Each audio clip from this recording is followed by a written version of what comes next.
2023-এ আমাদের সবচেয়ে বেশি দুঃখ দিয়েছে ওড়িশায় করমণ্ডল এক্সপ্রেস দুর্ঘটনা। ট্র্যাকের উপর ট্র্যাক উঠে ট্রেনের সঙ্গে ট্রেনের মুখোমুখি সংঘর্ষে লাশের পাহাড় দেখেছিল ওড়িশার বাহানাগা স্টেশন। যাত্রীদের কোলাহল নিমেষে বদলে গিয়েছিল শ্মশানের নিস্তব্ধতায়। রক্ত আর মৃতদেহ পচে পুঁতিগন্ধময় হয়ে উঠেছিল আকাশ বাতাস।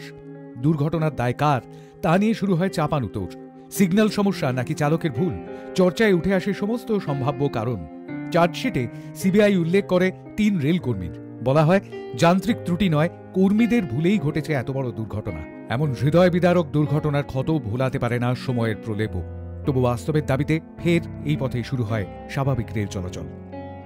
খারাপ খবরের পাশাপাশি প্রতিকূল পরিস্থিতির বিরুদ্ধে জিত হাসিলেরও খবর আছে 2023-এর ঝুলিতে। চারধাম প্রকল্পে সুড়ঙ্গ কাটতে গিয়ে আটকে পড়েন 41 জন শ্রমিক।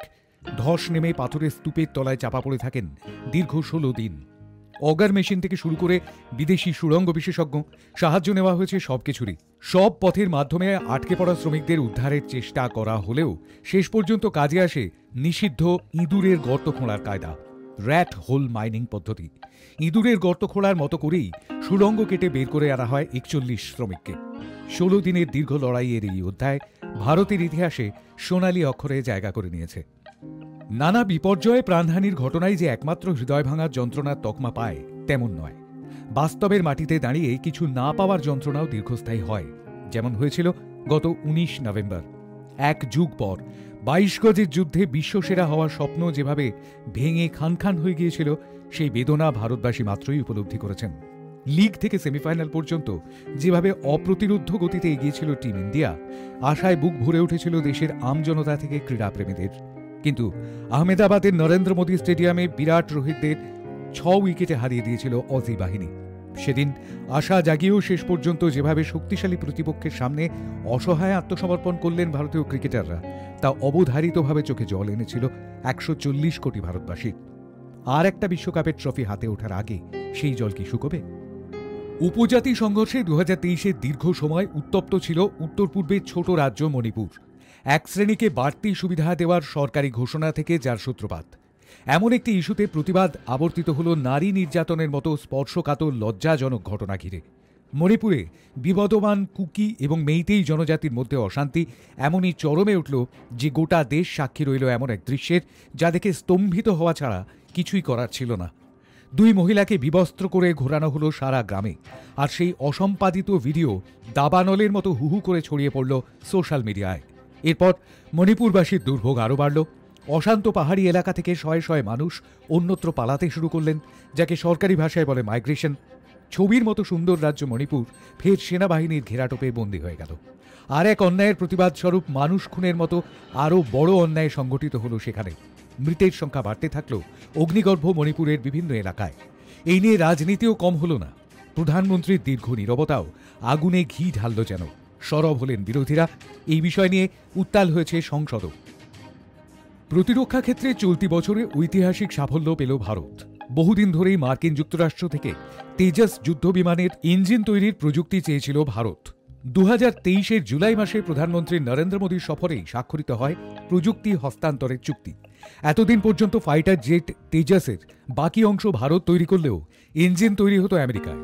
কিন্তু মার্কিন সংস্থা জেনারেল ইলেকট্রিক ও হিন্দুস্তান এরোনটিক্স লিমিটেডের মধ্যে চুক্তির পর থেকে ইঞ্জিন সহ গোটা যুদ্ধ বিমানই তৈরি হচ্ছে ভারতে। সম্পূর্ণ দেশীয় প্রযুক্তিতে তৈরি তেজস বিমানে চাপেন স্বয়ং প্রধানমন্ত্রীও।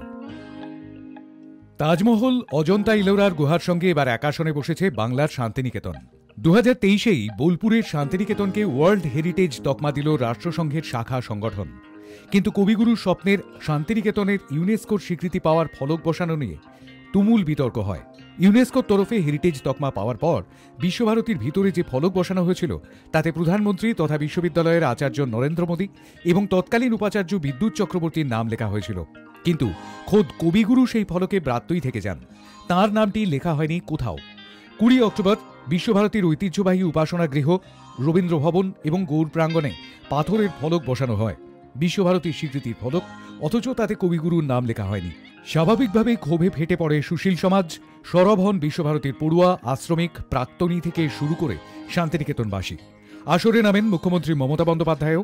তাঁর নির্দেশে বিশ্বভারতীর সামনেই তৈরি হয় ধর্ণা মঞ্চ। তবুও ফলক সরাতে অস্বীকার করেন উপাচার্য বিদ্যুৎ চক্রবর্তী। ঘটনাচক্রে এরই মধ্যে বিশ্বভারতীর উপাচার্য পদে বিদ্যুৎ চক্রবর্তীর কার্যকাল শেষ হয়ে যায়। উপাচার্যের মেয়াদ আর বাড়ায়নি কেন্দ্র। তাঁর বদলে অস্থায়ী উপাচার্য হিসাবে দায়িত্ব নেন সঞ্জয় মল্লিক। তিনি রাতারাতি ওই বিতর্কিত ফলক বদলে দেন এবং নতুন ফলকে কবিগুরুর নাম লেখার পাশাপাশি বিশ্বভারতীর সংক্ষিপ্ত ইতিহাসও লেখা হয়। বছরে একটা দীর্ঘ সময় রাজ্য রাজনীতিতে শিরোনামে ছিল এই বিতর্ক। 2023 এশিয়ান গেমসের স্লোগান ছিল ইস বার 100 পার। টুর্নামেন্ট শেষ হওয়ার আগেই 2023 এশিয়ান গেমসে 100 পদক ছুঁয়ে ফেলে ভারত। এশিয়ান গেমসে এটাই ভারতের এ যাবৎ কালের মধ্যে সবচেয়ে ভালো পারফরমেন্স। আগে কোনোবারই 80-র বেশি পদক পায়নি ভারতীয় কন্টিনজেন্ট। সব মিলিয়ে চীনের হাংঝৌ থেকে 107 পদক নিয়ে এবার দেশের মুখ উজ্জ্বল করে ফিরেছেন ভারতীয় ক্রীড়াবিদরা। এশিয়ান প্যারা গেমসেও এবার সর্বকালের সেরা পারফরমেন্স করেছেন ভারতীয় খেলোয়াড়রা। 19 বছর পরে ইতিহাসের পাতায় চলে গেল ইউপিএ।